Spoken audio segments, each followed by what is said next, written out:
Chess is a highly strategic game where each player will try to take the other player's king and force them into surrender.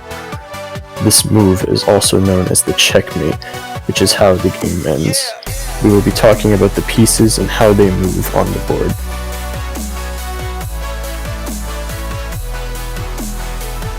First up, we have the pawn. The pawn is basically the front line of the chessboard.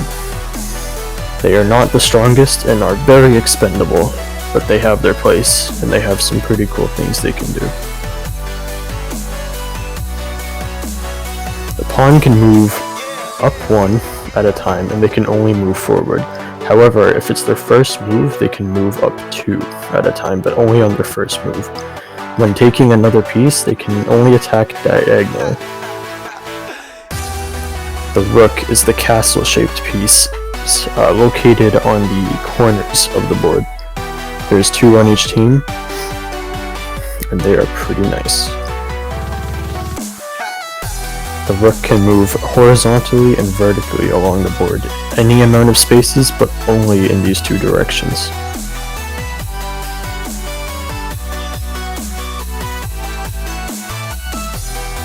The knight is the horse-shaped piece that is located next to the rook and one closer to the middle squares. And they are pretty unique.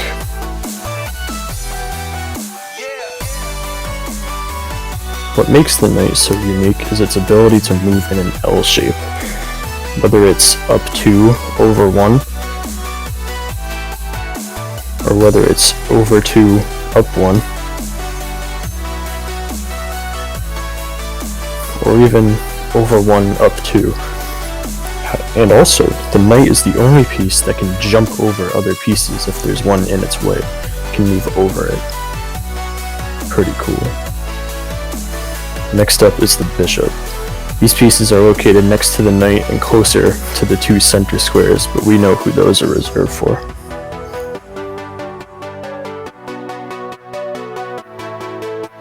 The bishop can move any amount of spaces, however it can only move diagonally. It can go forward or back, but only in a diagonal pattern.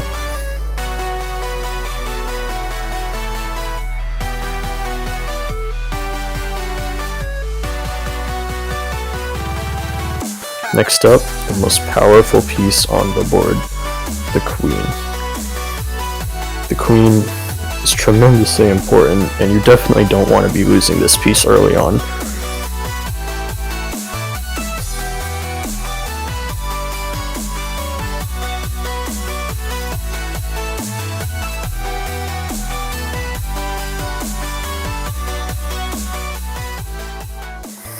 The queen is so good because it's basically a combination of the rook and the bishop, as in it can move in any direction, any amount of spaces, which makes it super powerful and extremely important.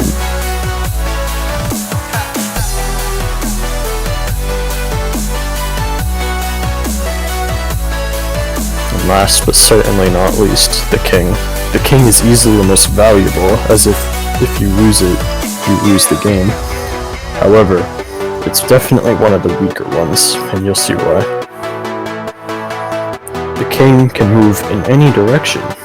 However, it can only move one space at a time, which makes it definitely one of the weakest ones, along with the pawn.